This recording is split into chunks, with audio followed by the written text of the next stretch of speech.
The diaphragm makes up the top of our deepest core. On the bottom is the pelvic floor, on the sides are the rectus abdominis, and in the back is the multifidi.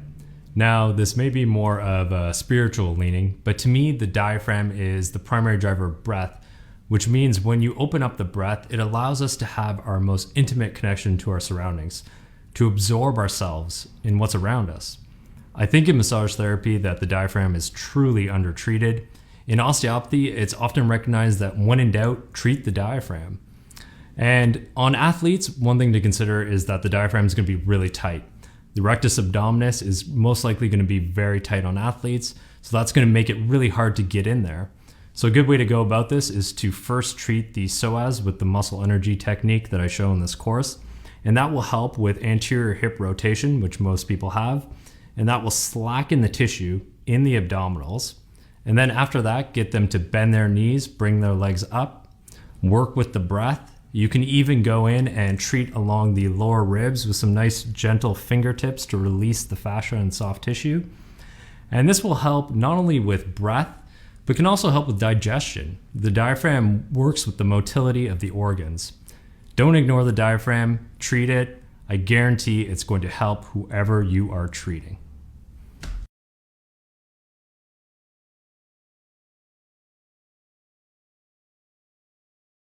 The muscle responsible for inhalation and exhalation is the diaphragm. And when you look at it, it's so interesting and unique in the fact that it's under our conscious and unconscious control. When we're not thinking about it, the autonomic nervous system automatically kicks in and we're going to breathe regardless. But the importance of doing these diaphragmatic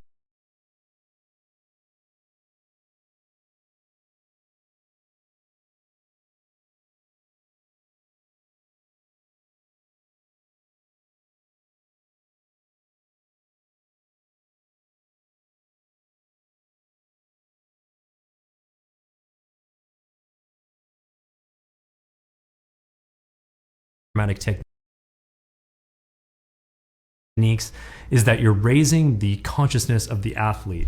And most people, athletes included, are walking around with an extremely tight, contracted diaphragm. So to bring their awareness, to use your manual therapy skills to release and to increase the movement of the diaphragm so that they can breathe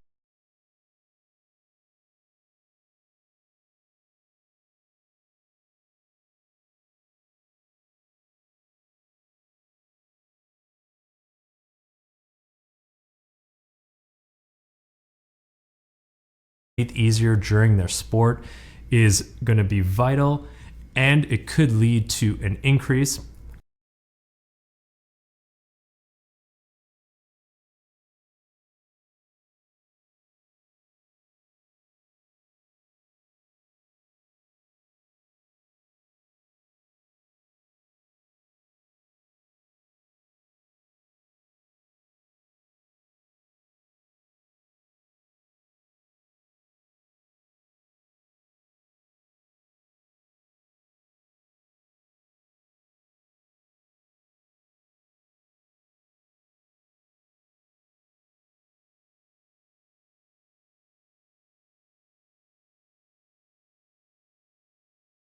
I would say it will lead to an increase in their performance and their ease and calm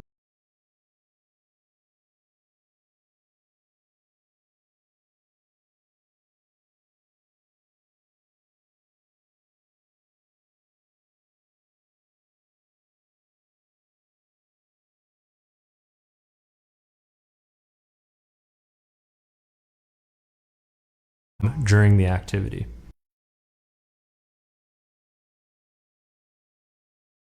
All right, guys, next up, we're going to talk about the diaphragm. The diaphragm is something that is maybe one of the most important things when we're talking about athletes. And like I mentioned earlier, breath work, having more ability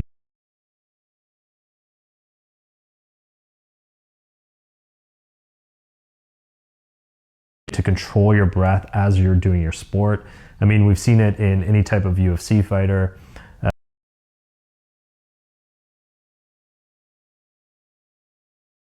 Deep sea divers, hockey players, anyone, football players. That's one of the keys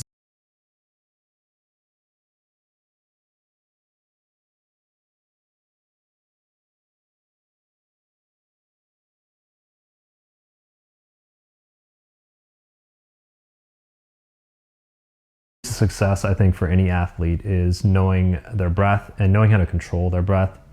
And as a manual therapist, your job is to be able to create that ease within their breath as they're doing their job.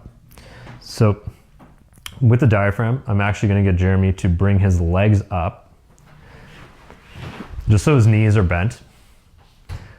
And then with this technique, once again, we're just kind of getting on underneath the rib cage.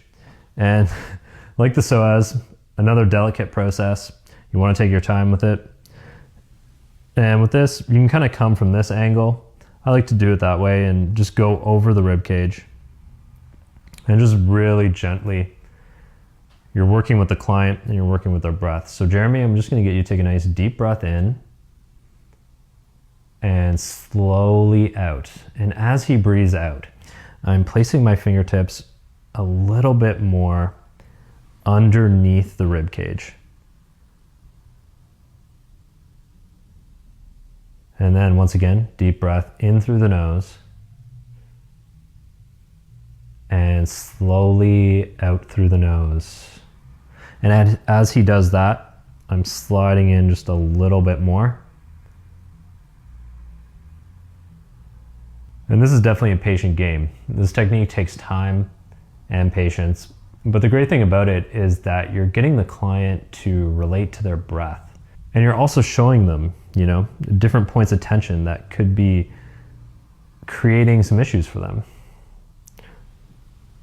The diaphragm is oftentimes so tight, we're not focusing, we're not breathing properly, and there'll be specific adhesions in this area that can actually relate to left shoulder pain. And once again, you're just easing in very slowly. I'm just gonna get, Jeremy, I'll just get you to bring your hands towards your chest here. I'll show you guys from another angle. And with this, you know, they say not to sit on the table, but you know, if you're a professional and you relate to your clients, they'll be fine with this. And once again, I'm getting Jeremy to breathe in and out. And as he does that, I'm just bringing my fingertips underneath the rib cage. And I'm just slowly sinking in as we work with the breath. So it's important to treat the whole body. You have to look at everything, make all the connections, and not just do your kind of standard deep tissue massage. Think of this as a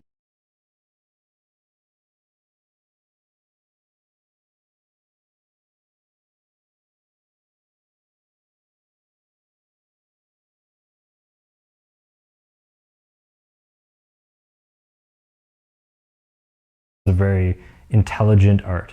Here's a really cool technique.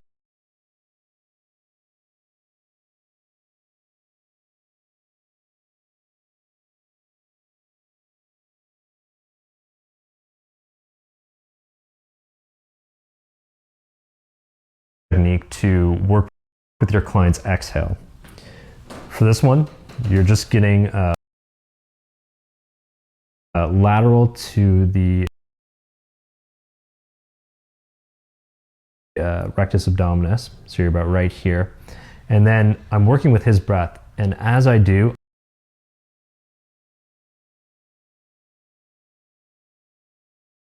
I'm diving in and then pushing up. And what I'm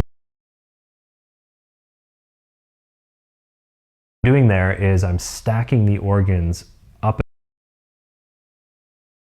against the diaphragm and creating this kind of space and flow and movement, which actually helps the client to better exhale. So Jeremy, I'm going to get you to take a deep breath in, and as he breathes in,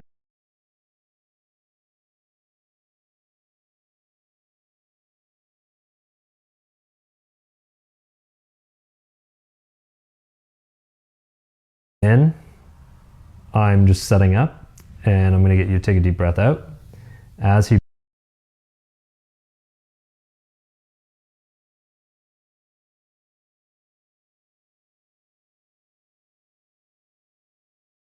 breathes out, I'm slowly sliding in and underneath the domes of the diaphragm.